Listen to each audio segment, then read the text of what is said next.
Bandar Udara Internasional. Ya, kita udah nyampe ya pemirsa di Pulau Belitung ya, dan kita ada di Bandara Hanan Judin. Sekarang saya lagi ada di pusat kota Tanjung Pandan ya, di Pulau Belitung. Dan ini juga jadi salah satu kawasan peradaban ataupun juga pusat aktivitas. Tahukah Anda, di pulau ini terdapat sebuah sungai purba yang telah berusia 65 juta tahun? Kita sedang eksplor ya rawa purba yang ada di Tebet Rasau ini, dan ini juga salah satu ya dari ratusan jenis ikan yang ada di sini. Itu ada ikan arwana. Hingga pertemuan mengesankan dengan Tarsius. Ya, tadi kita sempat ngelihat Tarsius, tapi kita mendekat dia udah keburu lompat ya. Wah, ini ya alamnya Belitung luar biasa, kaya sekali. Inilah potret tentang cerita, rasa, dan rimba Belitung. Tamu yang terhormat, lampu tanda kenakan sabuk pengaman telah dipadamkan. Dari ketinggian, pulau ini tampak seperti lukisan alam yang tenang. Laut biru, pulau-pulau kecil, dan garis pantai yang memeluk daratan. Selamat datang di Pulau Belitung, bagian dari Provinsi Kepulauan Bangka Belitung. Sebuah pulau indah yang menjadi tujuan perjalanan potret kali ini. Judin di Tanjung Pandan. Setelah menempuh waktu sekitar 50 menit dari Jakarta, saya tiba di Bandara Has Hanan Judin yang menjadi gerbang utama menuju Pulau Belitung. Oke, komplit ya. Nama bandara ini sendiri diambil dari nama tokoh pahlawan asal Belitung, Has Hanan Judin, sosok pejuang yang menjadi simbol keberanian masyarakat setempat. Ya, kita udah nyampe ya pemirsa di Pulau Belitung ya, dan kita ada di Bandara Hanan Judin. Dari sini kita akan naik travel ya, ini untuk sampai ke kota Tanjung Pandan, karena malam ini kita akan stay ya di kota Tanjung Pandan. Perjalanan menuju pusat kota terasa amat singkat. Tanjung Pandan menyambut saya dengan suasana kota kecil yang rapih dan bersahabat. Saya dibuat tidak terburu-buru, seolah kota ini mengajak saya untuk menikmatinya dengan perlahan. Hah, ini kesan awal yang sangat baik di kota ini. Nah, gini ya vibes-nya pemirsa. Ini Belitung dengan apa ya, kota ataupun juga daerahnya yang sangat tenang sekali.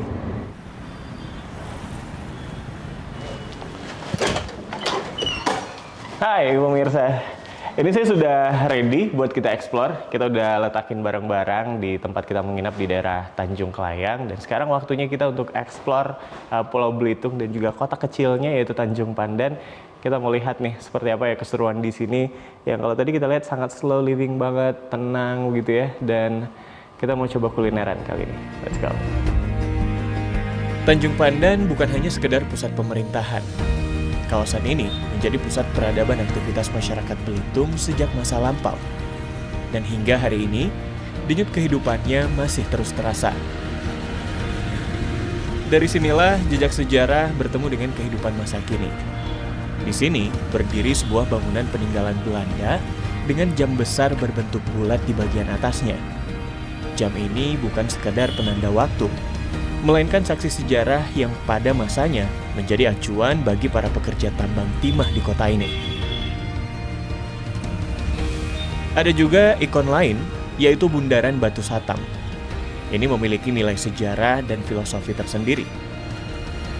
Batu Satam adalah batu meteorit langka yang ditemukan di Pulau Belitung yang terbentuk dari benturan meteor dengan lapisan tanah tinggi timah jutaan tahun lalu.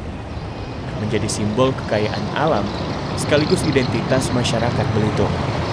Ya pemirsa, sekarang saya lagi ada di pusat kota Tanjung Pandan ya, di Pulau Belitung.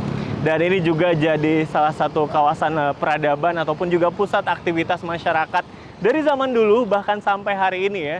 Jadi di sini juga ada kota tua seperti yang Anda lihat di belakang.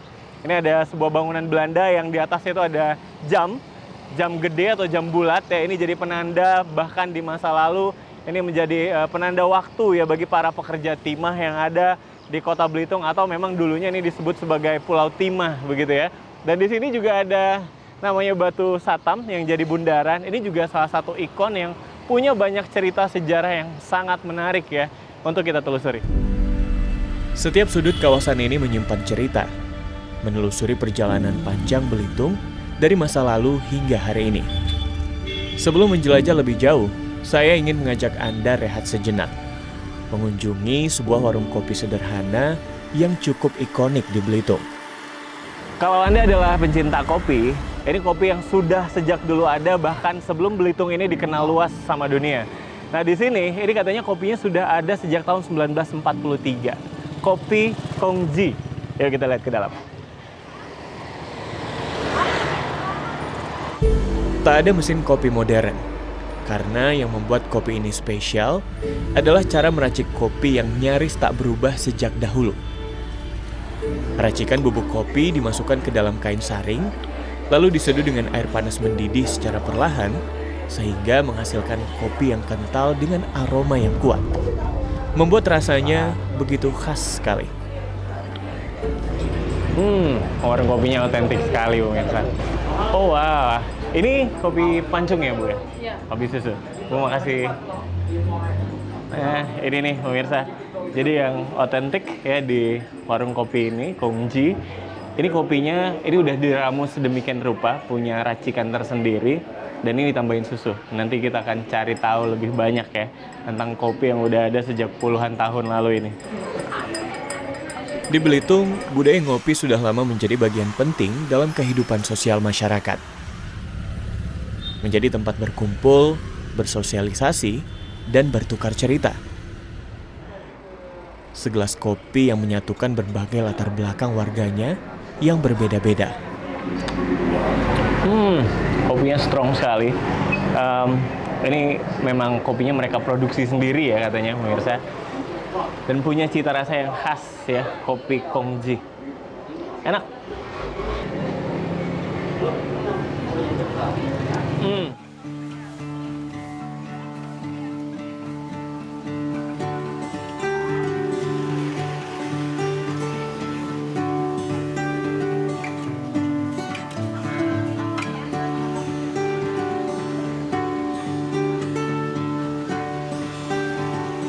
Halo Kaning.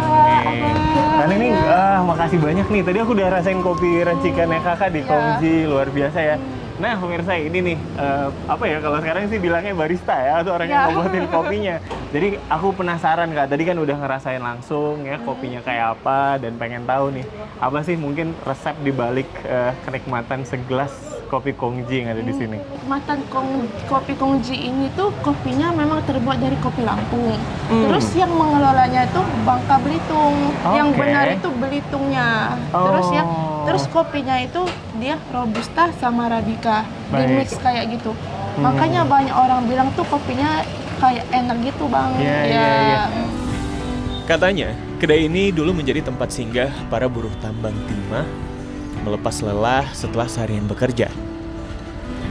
Dan hingga hari ini semangat itu masih terasa di Kongji, tempat di mana kopi bukan sekedar rasa, tapi jeda bagi siapapun yang datang berkunjung.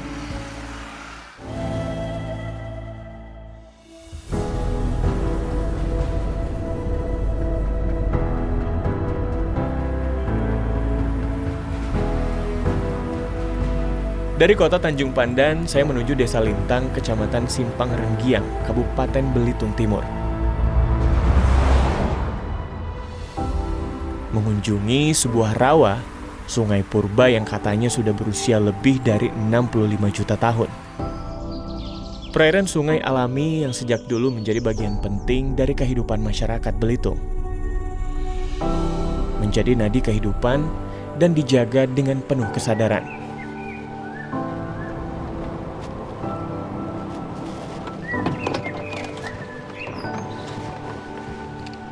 Hai pemirsa, kita udah sampai di kawasan geosite Rawa Purba ya, namanya Tebat Rasau.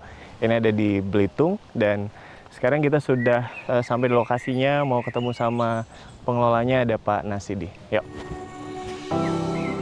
Untuk mengenal Tebat Rasau lebih dekat, saya bertemu dengan Pak Narsidi. Beliau adalah bagian dari komunitas Tebat Rasau, sebuah kelompok masyarakat yang selama ini menjaga, merawat, dan menghidupkan kawasan ini. Tebarasau gitu namanya. Iya. Akhirnya bisa ketemu Pak Narsidi ya di sini. Sejak kecil, Pak Narsidi telah hidup berdampingan dengan Tebet Rasau. Oke, kalau gitu kita masuk ke dalam aja. Bagi beliau, Tebet Rasau bukan hanya sumber penghidupan, tapi juga warisan yang harus dijaga. Yuk, silakan masuk dalam. Komunitas Tebet Rasau terbentuk dari kesadaran warga setempat. Mereka berkumpul, berdiskusi, dan menyepakati aturan-aturan demi menjaga keseimbangan alam Tebet Rasau agar tetap lestari dan bermanfaat bagi generasi berikutnya. Lihat, sekarang kita berbicara pariwisata, kok lingkungannya seperti apa?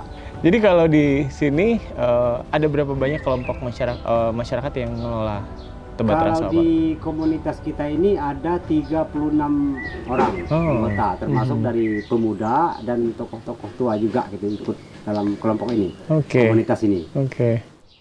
Komunitas Tebet Rasau dibentuk pada tahun 2013. Kelompok masyarakat yang mendedikasikan dirinya untuk menjaga dan melestarikan Tebet Rasau. Sekaligus menjadi penghubung antara masyarakat, peneliti, dan pihak luar yang ingin belajar tentang kearifan lokal Tebet Rasau. Di sini, kebersamaan sering dimulai dari satu dulang. Tradisi ini dikenal sebagai makan bedulang, di mana 4 orang duduk bersama dan menikmati hidangan dalam satu wadah.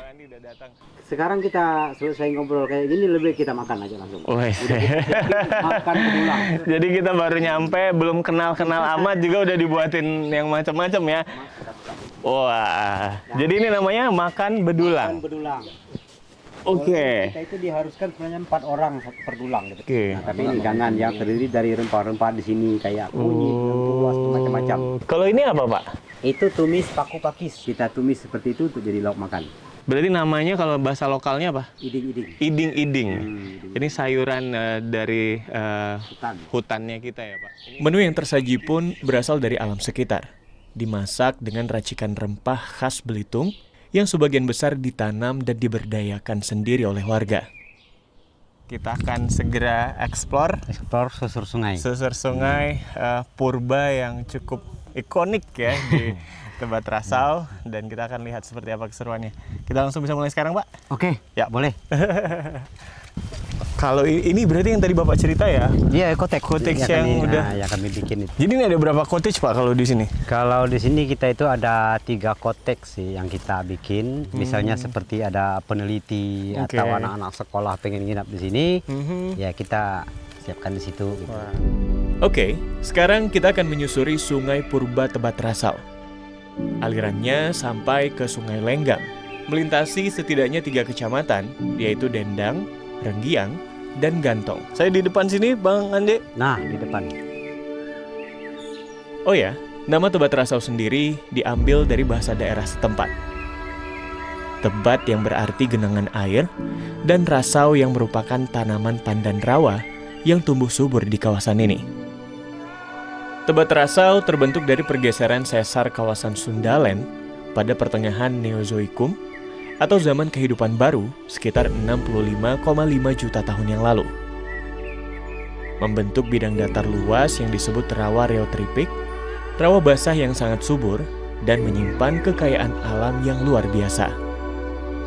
Karena perannya sebagai geosite yang memiliki nilai geologi berupa ekosistem lahan basah purba, biodiversitas endemik, serta budaya yang masih terjaga, menjadikan Tebet Rasau di Belitung Timur masuk ke dalam jaringan UNESCO Global Geopark. Berarti kalau perahu yang Bapak pakai ini perahu tradisionalnya masyarakat kita di Belitung ya? Ya. Jadi kalau nyampan tuh emang Pakai ini. perahu losung namanya, Pak? Ya, tipe lesung. Jadi. Tipe lesung ya.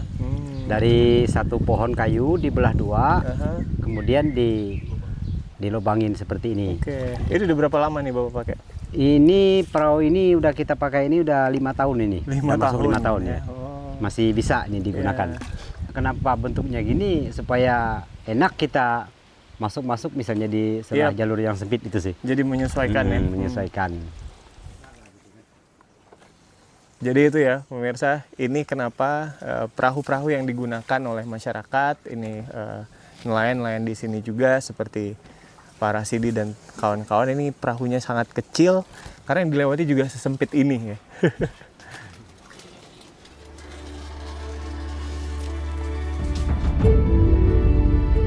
Secara geografis, Tebat Rasau berada di dataran rendah dengan karakter rawa air tawar, dikelilingi vegetasi khas seperti rasau atau pandan rawa yang tumbuh di sepanjang aliran sungai. Kondisi geografis inilah yang membuat Tebat Rasau berperan penting sebagai penampung air alami, pengendali banjir, sekaligus sumber kehidupan bagi masyarakat di sekitarnya. Saya yakin siapapun yang datang ke sini akan dibuat takjub dengan keindahan alam liar Tebat Rasau yang masih benar-benar terjaga. Ya, pemirsa, ini kita sedang eksplor ya rawa purba yang ada di Tebat Rasau ini, dan dari tadi tuh saya cukup takjub mengamati apa yang ada di sekitar.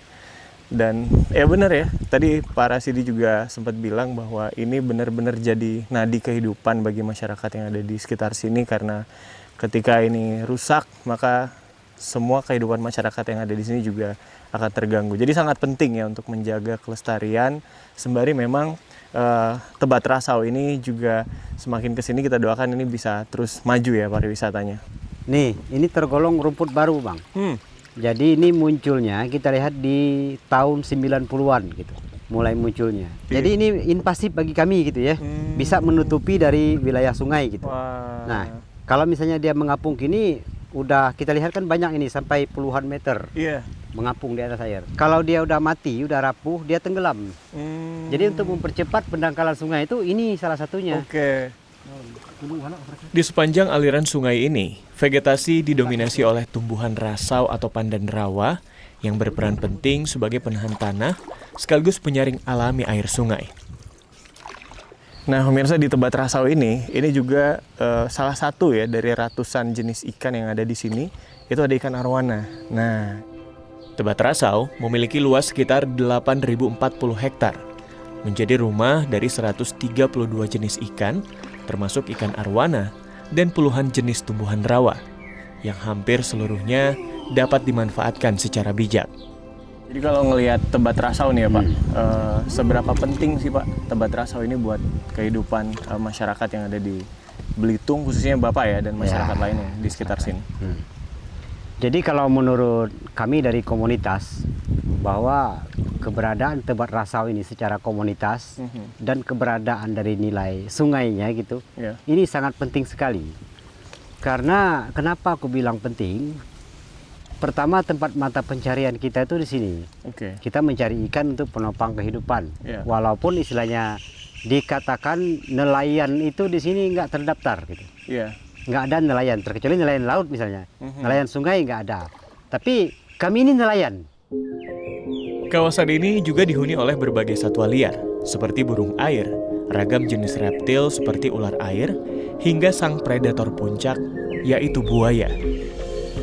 Namun menariknya, seluruh flora dan fauna di Tebat Rasau hidup berdampingan dengan aktivitas manusia. Harmoni inilah yang menjadi kekuatan utama kawasan ini. Ketika alam dijaga, maka kehidupan pun akan terpelihara. Dari aliran sunyi Sungai Purba Tebat Rasau, saya jadi tahu bahwa alam adalah ruang hidup yang amat penting untuk dijaga bersama. Sungai Purba yang akan terus diwariskan, bukan untuk dihabiskan. Karena saat kelestarian alam berjalan beriringan dengan pariwisata yang berkelanjutan, maka saat itulah ekonomi dan kehidupan masyarakat sekitar tumbuh menjadi lebih baik.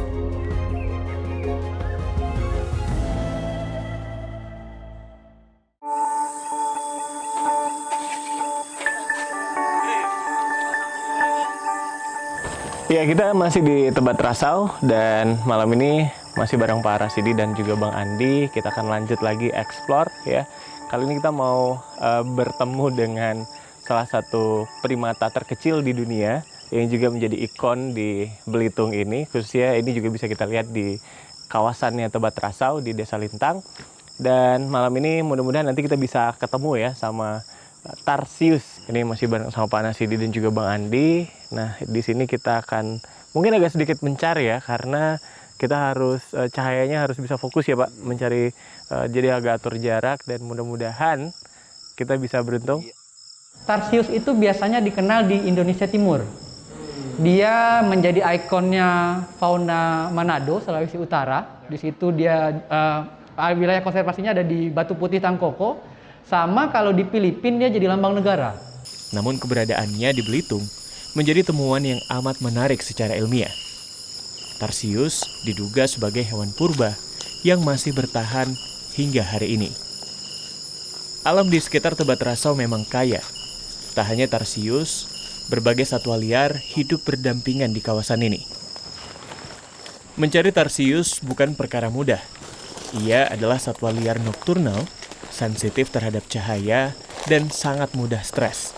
Kalau tarsius Belitung dia hidupnya soliter, artinya di satu kawasan besar itu dia hidup satu atau dua hanya. Kalau dua dia biasanya berpasangan. Dia sama kayak harimau, dia juga menandai titik hidupnya dengan air kencing. Karena itu ketika tarsius watching, terkadang kita melihat mencarinya bukan pakai mata dulu, tapi pakai hidung. Jadi baunya itu dia kayak jeruk busuk. Ya, tadi kita sempat ngelihat tarsius, tapi dari jarak yang sekitar 20 meteran, kita mendekat dia udah keburu lompat ya. Tapi ini lagi dicari sama Bang Andi tuh. Oke.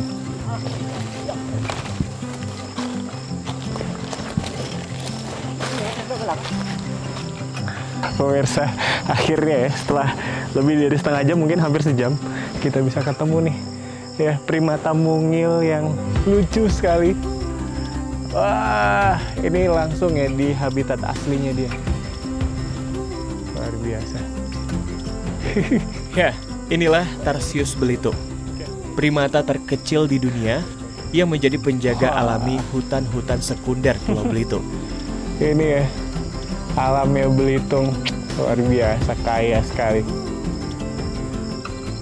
Jadi ini satwa langka yang dilindungi ya,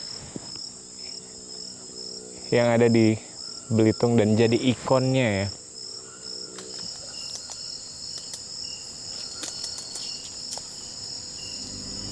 Wah pemirsa, ini momen yang bener-bener ya.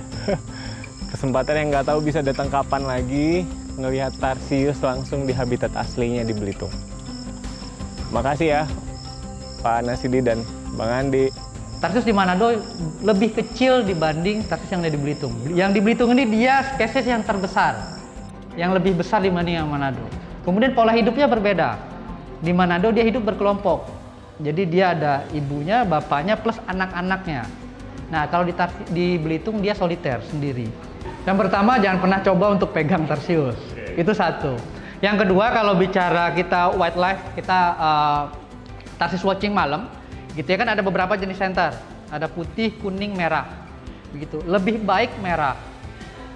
Begitu, karena paparan cahaya ke tarsius dia akan paling rendah. Sangat tidak baik putih. Begitu, karena itu sangat menyilaukan bagi si tarsius. Yang cukup baik kuning. Menjaga tarsius berarti menjaga rumahnya. Dan menjaga rumahnya berarti menjaga masa depan Belitung. Sebuah penguat sekaligus pengingat bahwa ketika alam dan budaya dirawat dengan bijak, ia bukan sekedar keindahan, melainkan masa depan yang penuh harapan bagi masyarakatnya. Saya Nanda Prima, sampai jumpa di perjalanan berikutnya.